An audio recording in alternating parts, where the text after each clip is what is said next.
So this is a video about my trip to we call it the Irori House in deep in the mountains in Northern Hiroshima. So most of you won't know this, but I used to live in Mihara in Hiroshima for a few years, but before COVID happened, and I didn't have a car during the time, so I've been to a huge amount of sort of the more accessible parts of Hiroshima, but I've never really been up in the mountains before, other than a trip I made once to Shimane. And so, yeah, this was a new experience for me. So Irori is a kind of recessed fire pit inside the house, which you'll see in a minute. Some of you will have seen this in sort of anime or period dramas and stuff in Japan, but actually finding a real one these days in Japan is quite difficult because most of these houses aren't really built to last a long time, and so they've been demolished. So this particular place is located in Jinseki Kogen. Jinseki Kogen, that's right.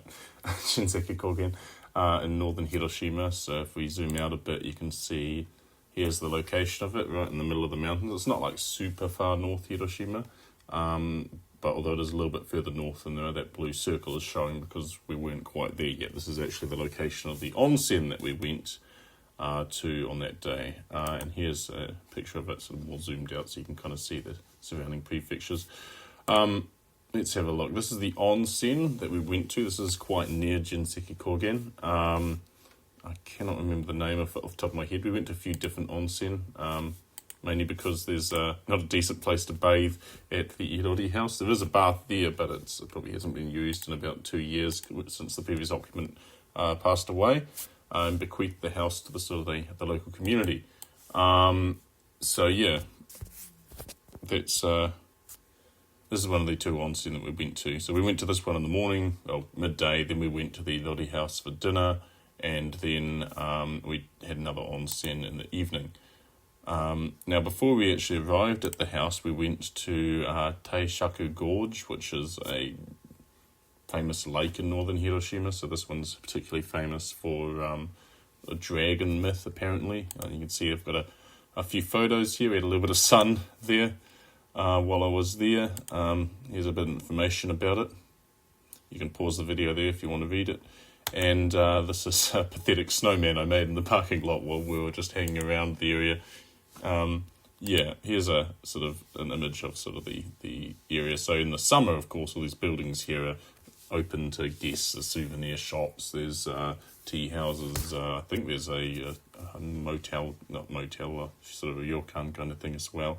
But they're all shut because it's, middle of January and no one wants to go out into the snow in the middle of January, or at least not many people. I guess I'm weird like that.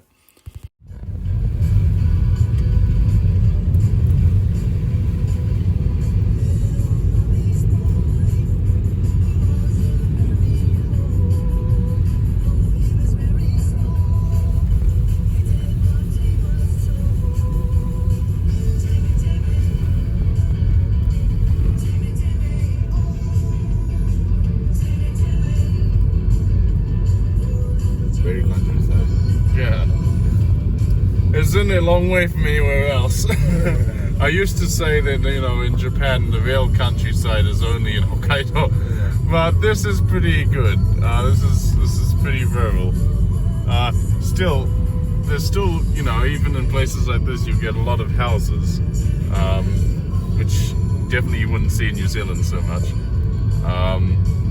Something like this you wouldn't see very often, normally maybe just one house.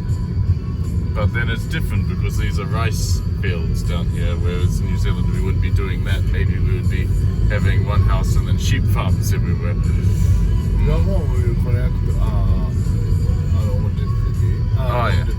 Right. But this is the house. Oh, this one here. Oh, I see, okay.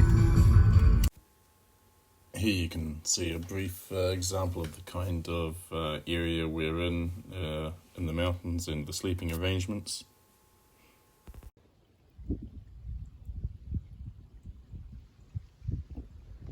Irori House is this one. The smoke is from the Irori, which is the sort of recessed cooking area you've seen in an earlier photo. But what strikes me as most impressive about this place, and this is like a mecha yamuchi no inaka, like super deep in the mountains. Listen. There's no cars. No people. I mean, there are people in there, but you can't hear them. It's completely and utterly silent.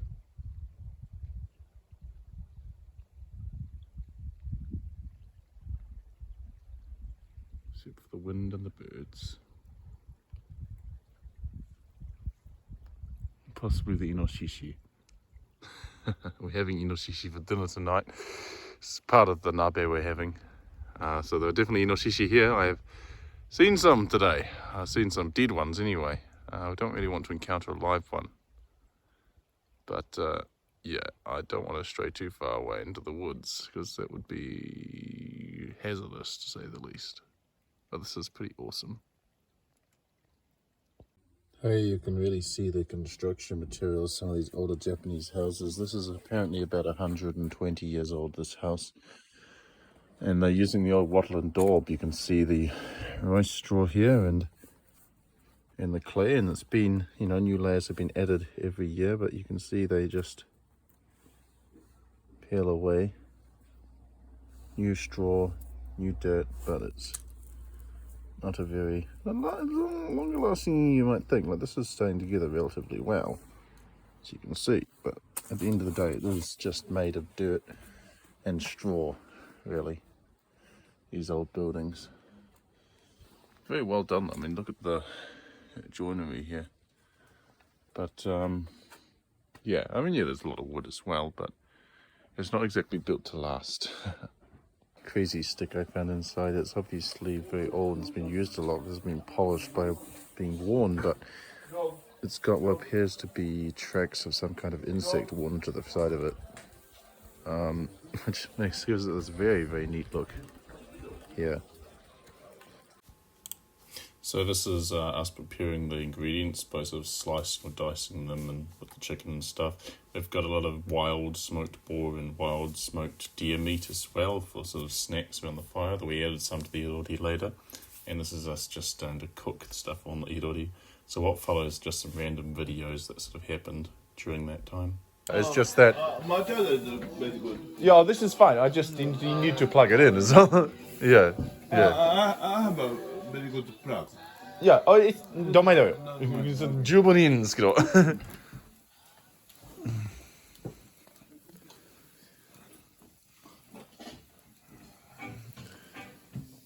You have Do you want wild boar and wild deer meat that's been smoked here and cut up to eat with the drinks. Then we've got over here duck for the nabe, and the cabbage, of course, and lots of other things in the bag over here. So we're having a nabe party here.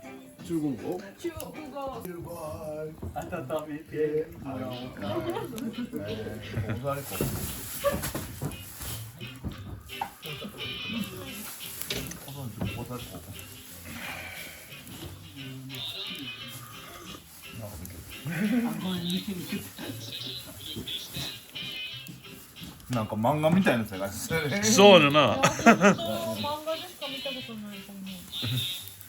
じゃあ主人公は誰ですか？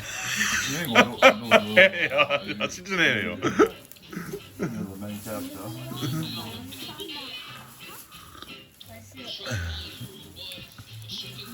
It's like Irori House, you know, ああ、鬼滅の刃。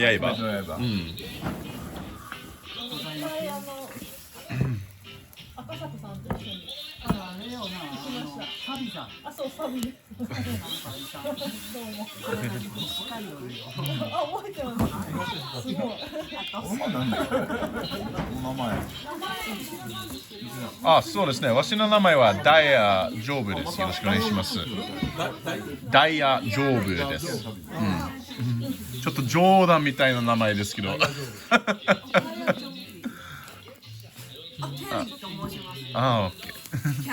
Kelly, Job. 彼は三原に住んでて、三原2年間英語の先生やってて、でその時に自分ボランティアで柔道を教えてるんですよ。柔道何してで英語で柔道をしてたんですよ。でちょっと友達になってでニュージーランド帰ってから何とかでうち今泊まってて。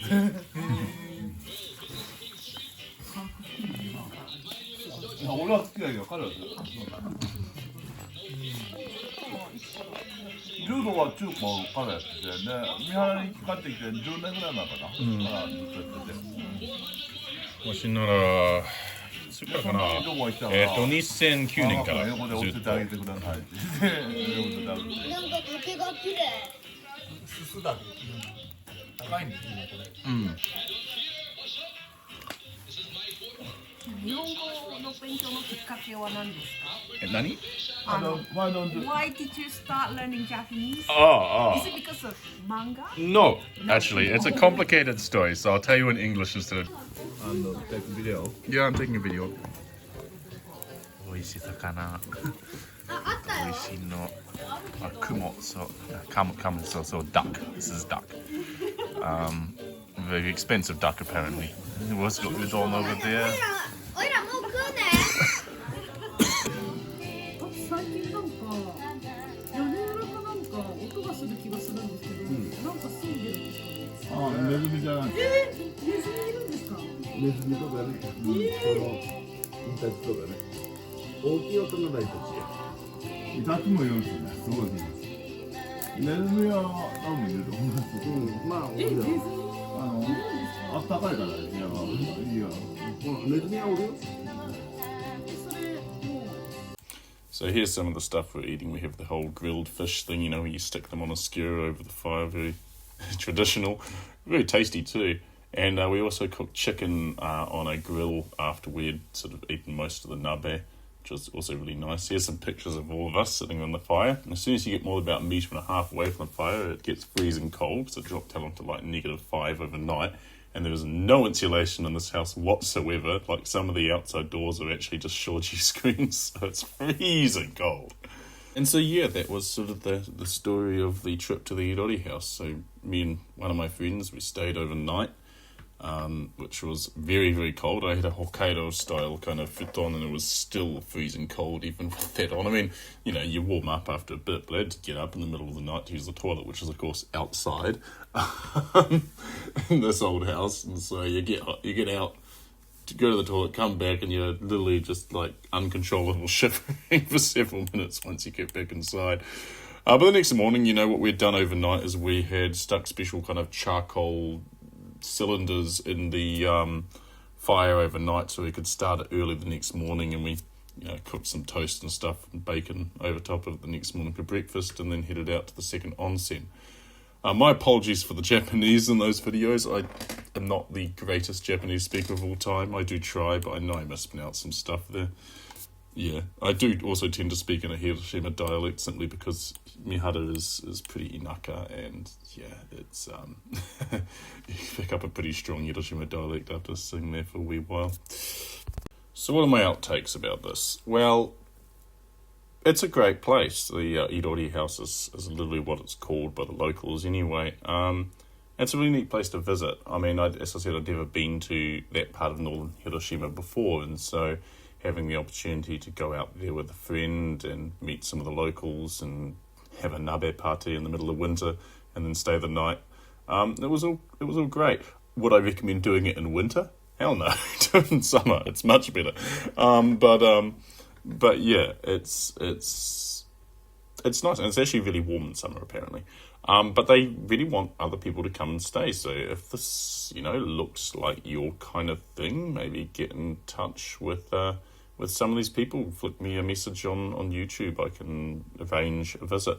Certainly you'll need to, you know, find transport to get out there. But yeah, they want more foreigners, especially, to come visit their little town, and it really is a unique experience. It's the kind of experience, you know, that people coming to visit Japan go, oh yeah, I really want to do X, Y, Z, and there's not a lot of opportunities to do this sort of thing without paying huge amounts of money these days, because, as I said earlier, you know, a lot of these places just simply do not exist anymore in the form they once did, and so you just don't get a lot of opportunities to, to see a real irori, to, go way out into the mountains and see this kind of stuff. And there's a lot of really cool kind of, I would say, Japan touristy kind of places out in the back areas of Japan that most foreigners never get to see, because they're not in the sort of the main tourist areas. They're not the kind of thing that people can visit easily when they visit Japan. So yeah, check it out. Check out the lake, check out the onsen, and check out the Irori House. It's well worth a visit.